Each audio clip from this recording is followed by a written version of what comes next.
इंसान दुनिया का सबसे अक्लमंद प्राणी है, इस बात में कोई भी शक नहीं। मगर कई बार हमारे दिमाग में ख्याल आता है कि इस पृथ्वी पर इंसान ही इतने बुद्धिमान क्यों हैं, कोई और जीव इतना बुद्धिमान क्यों नहीं।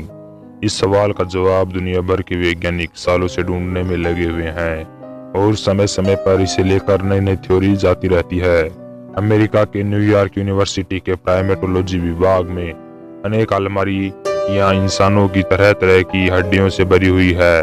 प्राइमेटोलॉजी वह शाखा है जिसमें इंसानों, बंदरों और इनकी तरह अन्य जानवरों की पढ़ाई की जाती है। वैज्ञानिक जेम्स हिंगम बताते हैं कि हर हड्डी हमें इंसानों के विकास के क्रम की कोई न कोई नई कहानी सुनाती है। वे बताते हैं कि कई और जानवरों की हड्डियां भी है जो इंसानों की हड्डियों से मेल खाती है, जैसे लीमर या चिंपैंजी। जेम्स हिंगम को सबसे ज्यादा दिलचस्पी खोपड़ियों में है। वे इन खोपड़ियों का परीक्षण कर ये देखते हैं कि आखिर हजारों लाखों सालों में जानवरों के दिमाग का विकास किस तरह से हुआ, किस प्रक्रिया से गुजरते हुए आज हम यहाँ पहुँच गए। बंदरों, इंसानों को जिस दर्जे में रखा गया है उसे प्राइमेट्स कहते हैं। हम प्राइमेट्स ही हैं और हम इस पृथ्वी पर सबसे बुद्धिमान जीव हैं। हमारा दिमाग बाकी जीवों से बड़ा है। कुछ वैज्ञानिकों का ये मानना है कि इंसान, बंदर या चिंपैंजी समूह में रहते थे। ये सब एक साथ रहते थे, साथ साथ खाते पीते थे, खाने की तलाश भी समूह में करते थे। इन पर आने वाली विपदा और समस्या का समाधान मिलकर करते थे। हजारों लाखों सालों से ये जीव इस पृथ्वी पर इसी तरह से रहते आए थे। इसी वजह से हमारा दिमाग इतना विकसित हुआ। प्राइमेट्स जितने बड़े समूह में रहते थे उनका दिमाग उतना ही अधिक विकसित होता चला जाता था। इसीलिए तो आज यह कहा जाता है कि मनुष्य एक सामाजिक प्राणी है। हमारे पूर्वजों द्वारा समूह में रहने के कारण ही हमारा दिमाग इतना विकसित हुआ। पिछले कई सालों से वैज्ञानिक इस थ्योरी को सही मानते आ रहे थे कि प्राइमेट्सों का समूह में रहने के कारण उनके दिमाग का विकास हुआ, परंतु जेम्स हिंगम एक नई थ्योरी दुनिया के सामने लेकर आई। वो कहते हैं कि सोशल ब्रेन हाइपोथेसिस से हमारे दिमाग के विकास की पूरी कहानी समझ में नहीं आती।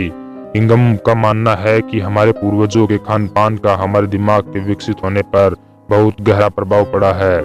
वो कहते हैं कि आज हम इतने अक्लमंद हैं, इसके पीछे हमारे पूर्वजों द्वारा सही खान पान का चुनाव था। डेकेशियन और हिंगम की यह theory nature, ecology and evolution नामक पत्रिका में छपी थी।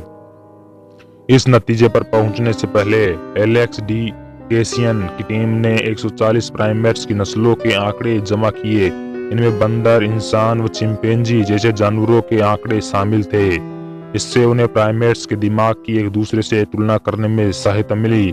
इस आंकड़े को उनके साथ रहने, उनकी झुंड की बनावट और खान पान के नजरिए से नापा तोला गया। इस तजुर्बे से यह पता चला कि दिमाग के विकास में खान पान का बड़ा हाथ रहा है। हम वर्षों से ये जानते आए हैं कि जो प्राइमेट्स पत्तियां खाते हैं उनका दिमाग फल खाने वाले जानवरों के मुकाबले छोटे होते हैं। फल खाने के अपने फायदे हैं, इससे ज्यादा पोषण मिलता है। फलों की पत्तियों की बजाय फलों को पचाना भी आसान होता है, मगर फल उस वक्त इतनी आसानी से मिलते नहीं थे। फलों को ढूंढने में काफी मुश्किलें आती थी। हिंगम कहते हैं कि फलों की तलाश में एक दूसरे का साथ जानवरों के लिए काफी मददगार होता था। फलों की तलाश में जानवर समूह में घूमते थे। फिर अगर कहीं फल दिखता है और अगर वहां दूसरा समूह आ गया तो उस पर जीत के लिए जानवरों को समूह की आवश्यकता होती थी। यानी यहाँ पर प्राइमेट्स का सामाजिक होना काफी मददगार होता है। मगर कई वैज्ञानिकों का कहना है कि सिर्फ समूह में रहना और अच्छा खान पान, ये दोनों हमारे दिमाग के विकास इतने विकसित होने की पूरी दास्तान बयां नहीं कर पाते। वैज्ञानिकों का मानना है कि मनुष्य के दिमाग के विकसित होने का यह कोई और कारण है। यानी यह बहस अभी भी जारी है कि मनुष्य दुनिया का सबसे अक्लमंद प्राणी कैसे बना। इस बात पर समय समय पर नई नई थ्योरीज आती रहती हैं और यह बहस आज तक जारी है।